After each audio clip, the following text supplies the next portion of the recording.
নমস্কার, কেমন আছেন সবাই? আমার আরেকটি নতুন ব্লগে আপনাদের স্বাগত জানাই। আজকে শুক্রবার, এখন 11টা বাজে। একটু ছাদে এসেছি। দেখুন আমাদের বাড়ির পাশে, এই দেখুন আমাদের পাশের বাড়ির সজনা গাছে কত ফুল এসেছে, কি সুন্দর লাগছে, একদম সাদা ধপধপা হয়ে আছে, পাতা দেখা যাচ্ছে না। দেখুন এই সজনা ফুলের বড়া খেতে যা লাগে না, দারুণ, কি অপূর্ব লাগছে না? দেখছেন? আর এই বেদানা গাছটা দেখুন, বেদানাগুলো বড় হয়ে গেছে, আরো ফুলও এসেছে। ওই যে এখানেও আছে একটা, খাওয়ার মতন হয়নি, আরো সময় লাগবে খাওয়ার মতন হতে। আর এই আমড়া গাছটা দেখুন, একটাও পাতা নেই, সব পাতা ঝরে গেছে আর আমড়াগুলো হয়ে আছে। আমার দেওর জানেন আমড়া খেতে খুব ভালোবাসে। ও ছেলে হবে হলে কি হবে, মেয়ের মতন টক জিনিস, ঝাল নুন জিনিস এসব খেতে খুব ভালোবাসে। সেদিনকে যখন আসছিল আমাকে বলে, বৌদি আমি আমড়া খাবো। তারপর কেটে দিলাম, লবণ দিয়ে খেলো। আমাদের পাশের বাড়ির আম গাছে দেখুন কত মুকুল এসেছে আম গাছে। জানেন, এবার যখন আম হবে তখন আমি এখানে থাকবো না, আমি ফ্ল্যাটে হয়তো শিফট হয়ে যাব, আর 1 মাসের মধ্যেই। তখন না এইসব দেখতে পারবো না ওইখানে। ফ্ল্যাটের মধ্যে তো শুধু বিল্ডিং আর বিল্ডিং, না একটু পাহাড় দেখা যায়, না এরকম পাশের বাড়ি আছে কারো, খালি ঘর আছে, রাস্তা আছে, আর সাজানো একটা বাগান আছে। এই সুপারি গাছ, আম গাছ, এগুলো তো নেই। মিস করবো এগুলোকে খুব। কাঁঠাল গাছটায় খুব কাঁঠালও এসেছে দেখুন। আমার না পাকা কাঁঠাল খেতে ভালো লাগে না।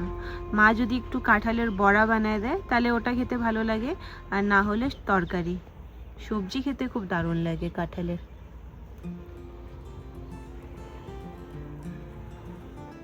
আর পাহাড়টা তো অনেক দিন থেকে দেখা যায় না, পাহাড়ে হয়তো ঠান্ডা আছে, আমাদের এখানে প্রায় ঠান্ডা শেষ হয়ে গেছে বললেই চলা যায়। পাহাড়টা দেখা যায় না, এখানে হয়তো মেঘলা আকাশ আছে।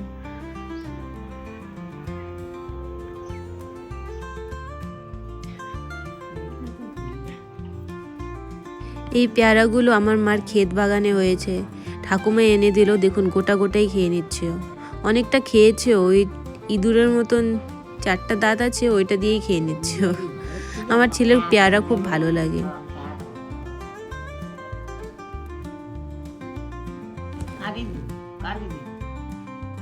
দিলে ভালো হয়।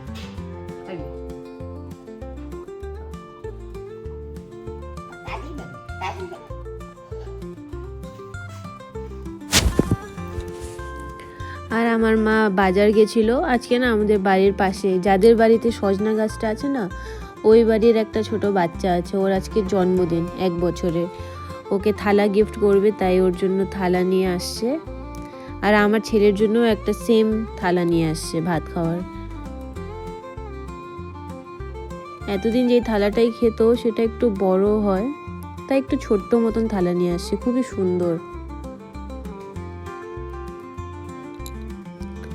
ওটাই মা দেখাচ্ছিল কেমন হয়েছে থালাগুলো, বলছে আমাকে।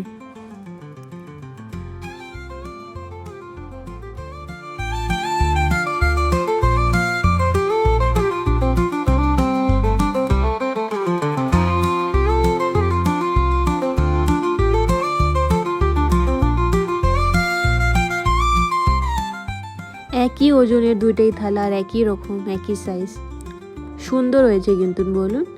আর আমার ছেলের থালাটা দেখেই খুব পছন্দ হয়েছে, ওর থালা ও নিয়ে নিচ্ছে, দেখেই নিয়ে নিচ্ছে ওর থালা, জানেন, এই যে এটা ওর পছন্দ হয়েছে তাই নিয়ে নিচ্ছে ও।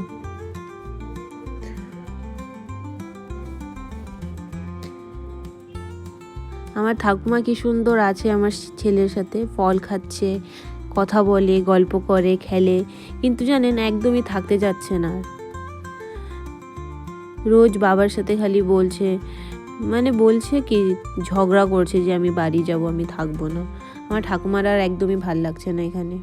আর এই দেখুন আমার মার ক্ষেত বাগানে এই মটরশুঁটি শাকগুলো হয়েছে, কি সুন্দর হয়েছে দেখুন। আমার এই মটরশুঁটি শাক কাঁচা খেতে যা ভালো লাগে, স্যালাডের মতন কাঁচা খেতে আমার খুব ভালো লাগে। এই মটরশুঁটি শাক রান্না করার চেয়ে কাঁচাটা বেশি স্বাদ লাগে আমার। খুব সুন্দর হয়েছে দেখুন। আর এই কালাইটাও হয়েছে, এটা আমাদের মধ্যে না বকরি কালাই বলে, আপনাদের মধ্যে কি বলে আমাকে অবশ্যই কমেন্ট করে জানাতে পারেন। এটাও হয়েছে, ওই বিনসের মতন হয় কিন্তু বিচিটা বড় বড় হয়, খেতে বেশ ভালোই লাগে। আর গাজরও হয়েছে দেখুন, দুটো তুলে আনছে আমার ছেলে খাবে বলে। কি সুন্দর হয়েছে না, খুব মিষ্টি গাজরগুলো।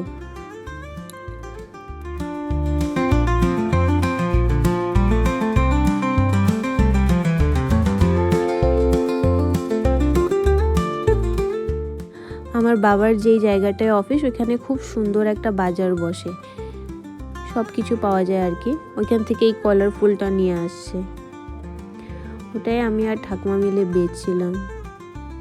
বেচতে বেচতে গল্প করছি।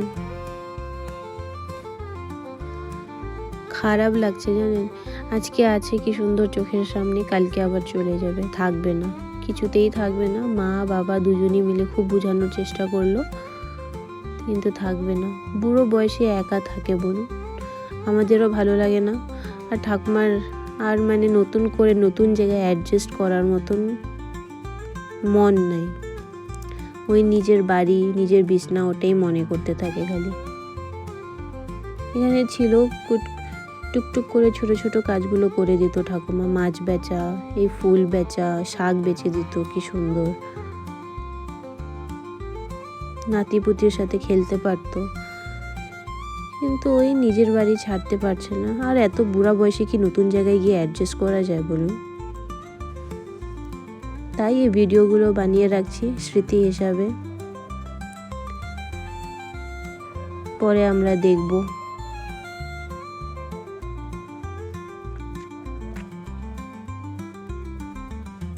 মাঝে মাঝে তো ঠাকুমা রেগেও যাচ্ছে যখন আমরা বলছি যেতে হবে না, কিছুতেই থাকতে যাচ্ছে না। ঠাকুমা প্রায় অনেকগুলোই বেচে দিয়েছে, এখন ছেলেকে ঘুম পাড়িয়ে আমিও আসলাম, আমিও একটু বেচে দিই।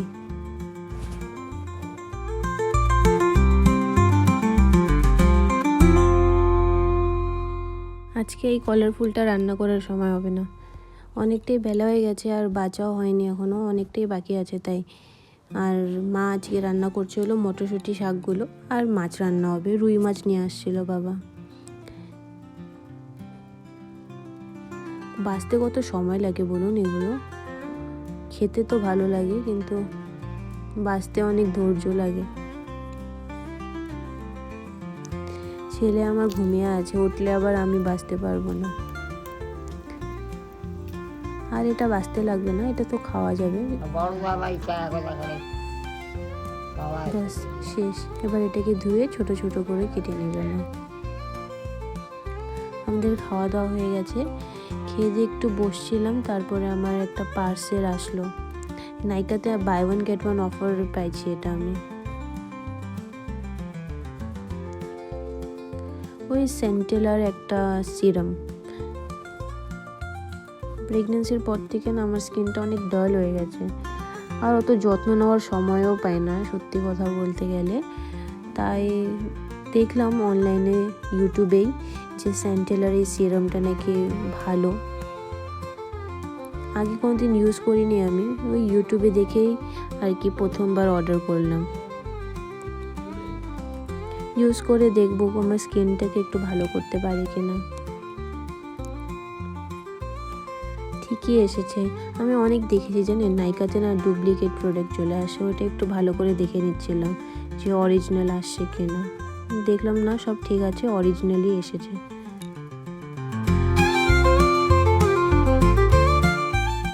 এখন বিকাল 5টা বাজে, আমি আর ছেলে রেডি হয়ে যাচ্ছি হলো আমার ব্লাউজটা আনতে। কালকে যে দিয়ে আসছিলাম ওটাই আনতে যাচ্ছি, চলুন যাই এবার। এই যে আমাদের বাড়ির রাস্তা এটা। এই নারকেল গাছটা খুব সুন্দর, অনেক নারকেলও ধরে আছে দেখলাম। এই যে যাচ্ছি আমরা, আর টিপটা দেখুন কোথায় লাগাইছিল। ওর মুখ দেখে আমি একদিনও টিপ দিতে পারি না জানেন, আন্দাজে দেই। আর ক্রিমও ওইভাবেই যুদ্ধ করে লাগাতে লাগে। এই যে চলে আসছি, এই রাস্তা দেখতে পাচ্ছেন, এর একদম রাস্তার ধারেই দোকানটা, বেশি দূর না, পাশেই। ব্লাউজটা রেডি করে রাখছিল, নেওয়া হয়ে গেছে, এবার বাড়ির উদ্দেশ্যে রওনা দিচ্ছি। আর একটু গ্রোসারি মার্টেও গেছিলাম, ওখান থেকে একটু ডালিয়া নিলাম, ছেলেকে একটু ডালিয়া খাওয়াবো, অনেকদিন থেকে ডালিয়া খাওয়াচ্ছি না। আর এই যে বন্ধন ব্যাংক আমাদের এখানকার। বাড়ি চলে আসছি, এই যে আরামবাগের এই ডালিয়াটা নিয়েছি, আধা কেজি আছে এখানে, অন্য ব্র্যান্ডের ছিল না তাই নিয়ে নিই। আর এই বনটাও দেখলাম ভালো লাগছে, বেশ অনেক দিন থেকে আমার না বন খেতে ইচ্ছা করছে। বন দিয়ে বার্গার বানায় না, ওই একটু বাটারে সেকে বনটা যে হয় ওটা খেতে আমার খুব ভালো লাগে। বাটার তো বাড়িতেই ছিল, তাই একটু বন নিয়ে আসলাম। চা দিয়ে আজকে বাটারের মধ্যে সেকে বনটা বানাবো। বেশ অনেক বড় বড় আছে বানগুলো, একটা দিয়ে হয়ে যাবে, আর একটা ঠাকুমার জন্য বানাবো।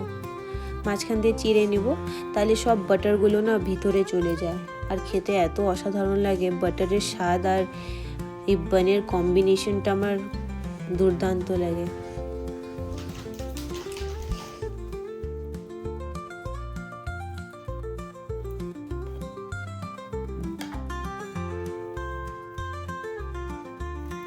বানগুলো কাটা হয়ে গেছে মাঝখান থেকে, আর এদিকে আমার প্যানও গরম হয়ে গেছে, এখানে আমি একটু বাটার দিয়ে দিলাম। এবার কিছু না, বানগুলোকে এবার একটু বাটারের মধ্যে সেঁকে নেব।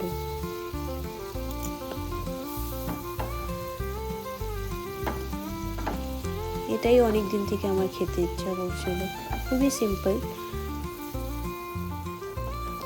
আর একটু দুধ চা দিয়ে খেলে তো দারুণ লাগে, কিন্তু দুধ চাটা না খেয়ে আমার পুরো অ্যাসিডিটি হয়ে যাচ্ছে, তাই আমি দুধ চাটা একটু অ্যাভয়েড করার চেষ্টা করছি। লাল চা দিয়েই খাবো, লাল চা দিয়েও ভালো লাগবে। চলুন, আরেকটা বানাচ্ছে, ওটাকে ঝটপট সেঁকে নিই, তারপর খাবো।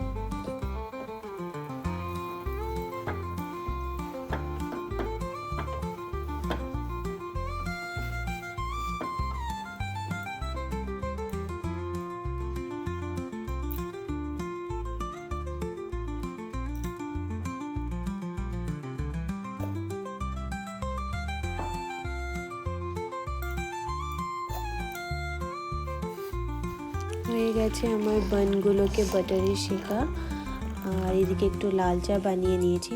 চলুন এবার গিয়ে খাই।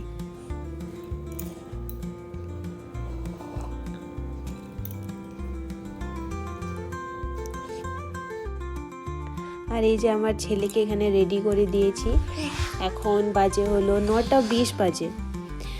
ছেলে যাবে হলো ওই যে বার্থডে পার্টিতে, যে ওই বাড়ির পাশে যে মেয়েটার বার্থডে, ওইখানে। আমি যাচ্ছি না, বাবা আর মা যাবে ছেলেকে নিয়ে। বাবার অফিসের পাশে যে বাজারটা বসে, ওইখান থেকে এই দেশি মুরগির ডিমগুলো নিয়ে এসছে, খুবই ছোট ছোট, আর ভিতরটা একদম কমলা রঙের কুসুম। আজকে রাতে ডিনারের জন্য এটারই একটু পোচ বানিয়ে নিচ্ছি, আর দুপুরের তরকারি ছিল ওটাই খাবো, আর ভাত। চলুন তাহলে আজকের ব্লগটাও এখানেই শেষ করছি। সবাই ভালো থাকবেন, সুস্থ থাকবেন, আর আমার ব্লগটা কেমন লাগলো আমাকে অবশ্যই কমেন্ট করে জানাবেন। যদি ভালো লাগে একটা লাইক করে দিবেন, আর আমার চ্যানেলটাকে সাবস্ক্রাইব করতে ভুলবেন না। আবার দেখা হবে পরের একটি ব্লগে।